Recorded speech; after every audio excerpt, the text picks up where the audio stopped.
So hello student, आज के lecture में हम पीडीए डिज़ाइनिंग का एक क्वेश्चन देखेंगे। तो हमें डिज़ाइन करना है एक PDA for the given language a to the power n and b to the power n।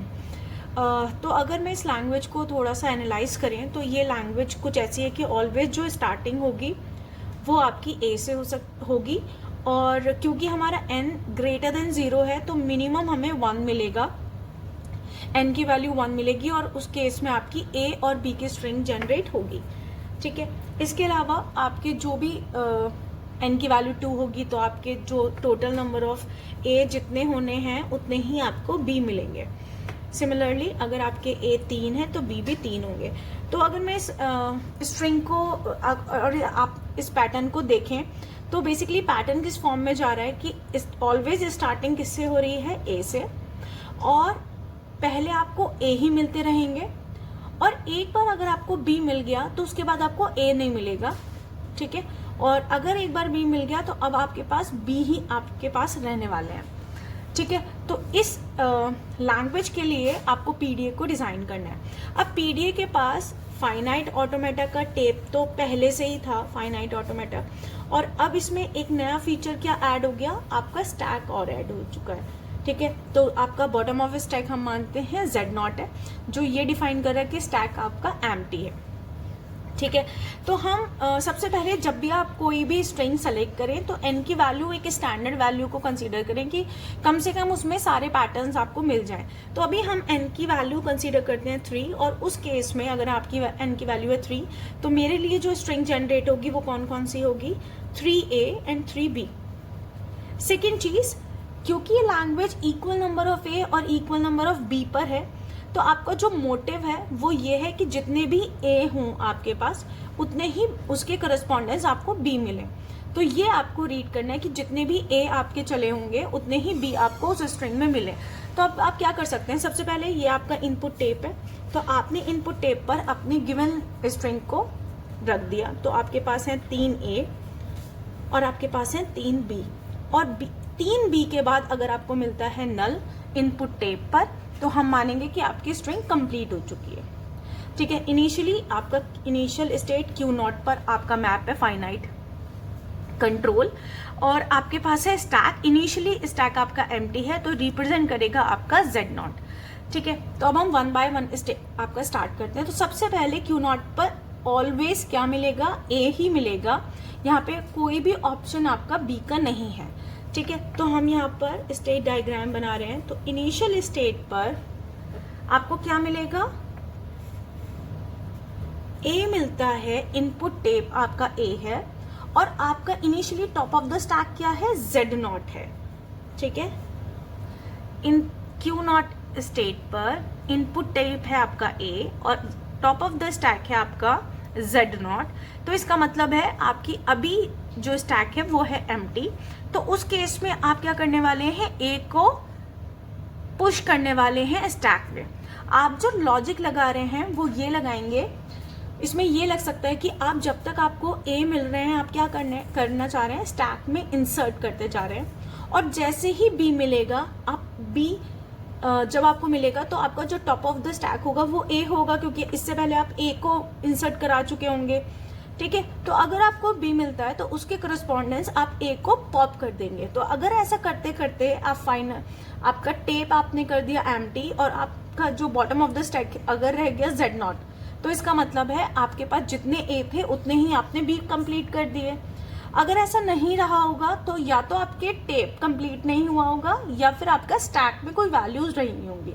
ठीक है, तो यहाँ पर हम डिजाइन कर रहे हैं a to the power n b to the power n के लिए।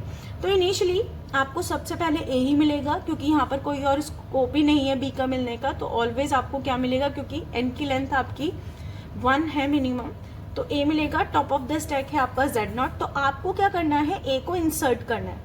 तो आपने किया a को इंसर्ट, और अब आपका जो यहाँ पर जो Q0 है वो मैप करेगा इस वाले a को। तो इस केस में आपने क्या किया, स्लैश, हम ऑलरेडी स्टैक ऑपरेशंस पढ़ चुके हैं, तो अगर मुझे पुश करना होगा तो मैं क्या करने वाली हूँ, a Z0। ठीक है, मैंने a को पुश कर दिया और मैंने लास्ट के जो 2 स्टैक एलिमेंट्स हैं वो मैंने यहाँ पर लिख दिए। तो मैंने यहाँ पर a को पुश करा। अब देखो अब क्या हो सकता है, नेक्स्ट हो सकता है आपका ए हो, ठीक है। उस केस में आप सारे केस लेंगे, अगर आपका अगेन टेप वैल्यू है ए और इस केस में टॉप ऑफ द स्टैक अब क्या है आपका ये ए, ठीक है, तो भी आपको क्या करते रहना है, इंसर्ट करते रहना है, क्योंकि हम कब तक इंसर्ट करेंगे, जब तक हमें ए मिल रहे हैं, हम क्या कर रहे हैं, स्टैक में इंसर्ट करते जा रहे हैं, ठीक है। तो अगेन आपने क्या किया होगा, आप क्यू नॉट पर होंगे और आपको टेप में ए मिला होगा, अगेन आपने इस ए पर, टॉप ऑफ द स्टैक आपका ए है, तो आपने क्या किया, अगेन इस ए को क्या किया, स्टैक में पॉप कर दिया, और ये जो आपका स्टेट है वो आपका टेप क्या हो गया, आगे मूव कर गया। अब देखो अगेन क्यू नॉट पर ए, top of the stack A, तो क्या होगा, अगेन इंसर्ट होगा, तो जो थर्ड ए है वो भी आपका इस वाले फंक्शन से आपका इंसर्ट हो जाएगा, ठीक है। अब हम बात करते हैं कि क्यू नॉट पर अगर आपको आता है बी, तो हम 3A स्टैक में पुश कर चुके हैं। अब आता है इस स्टेट पर आपको मिला बी, तो सबसे पहले आपको बी मिला तो आपने की स्टेट चेंज। स्टेट चेंज क्यों कर रहे हैं आप, क्योंकि अगर आपने यहीं पे चला दिया तो आपका लूप बी के लिए भी चल सकता है, तो अगर आपके स्टार्टिंग क्यू नॉट पर बी रहा तो भी आप चलेगा। तो आपने क्या करा, इसका मतलब क्यू नॉट पर पहला बी मिलने पर आप क्यू वन पे पहुंचे, और अब आपको क्या करना है, अब आपको बी मिलने पर सारे ऑपरेशन कौन से करने हैं, पॉप वाले ऑपरेशन परफॉर्म करने हैं। तो क्यू नॉट पर अगर मिलता है इनपुट टेप बी, तो ऑलवेज आपका टॉप ऑफ द स्टैक क्या रहा होगा, ए, ठीक है। और अगर नहीं रहा होगा तो आप क्यू नॉट से कभी भी क्यू वन पे नहीं जा पाएंगे।